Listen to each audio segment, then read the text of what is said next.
جب تک دنیا کے اندر ہمارے نبی صلی اللہ علیہ وسلم تشریف نہیں لائے تھے اور ہمارے نبی صلی اللہ علیہ وسلم کی ولادت سے پہلے دنیا کے اندر بہت زیادہ غلط سلط باتیں پھیلی ہوئی تھی۔ لوگوں کو پتہ ہی نہیں تھا کہ ہم اپنی زندگی کو کیسے گزاریں۔ جب ہمارے نبی صلی اللہ علیہ وسلم دنیا کے اندر آئے، دنیا کے اندر سے ظلمتوں کا نام مٹ گیا اور تاریکیوں کا نام مٹ گیا، اور جو غلط چیزیں دنیا کے اندر پھیلی ہوئی تھی، عوام میں پھیلی ہوئی تھی، وہ ساری چیزیں مٹ گئی۔ قرآن نے اس کو مٹایا اور شریعت محمدیہ نے اس کو مٹایا۔ لیکن ہمارا ایک معاشرہ،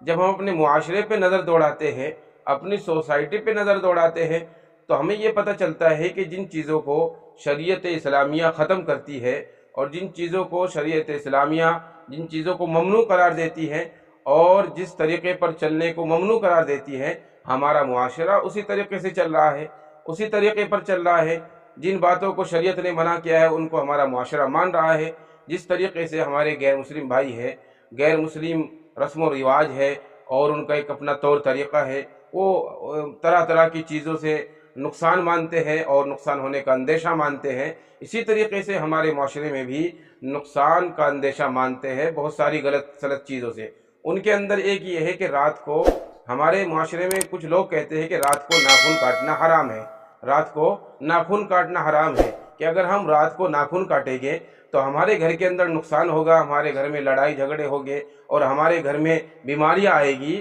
تو جب ہم شریعت کا مطالعہ کرتے ہیں، شریعت مطہرہ کی طرف نظر دوڑاتے ہیں، اور جب ہم اپنی شریعت اور اپنے قرآن کی طرف نظر دوڑاتے ہیں، اپنے نبی صلی اللہ علیہ وسلم کی سنتوں کی طرف نظر دوڑاتے ہیں، تو ہمیں پتہ یہ چلتا ہے کہ اس طرح کی تو کوئی بات ہی نہیں ہے جو ہمارے معاشرے کے اندر بڑے زور و زور سے پھیل رہی ہے۔ تو کل ملا کر بات یہ ہے، خلاصہ کلام یہ ہے کہ ہم ناخن کسی بھی وقت کاٹ سکتے ہیں، رات کو کاٹیں، صبح کو کاٹیں، شام کو کاٹیں، دن میں کاٹیں، کبھی بھی ہم اپنے ناخنوں کو کاٹ سکتے ہیں۔ ناخنوں کے کاٹنے سے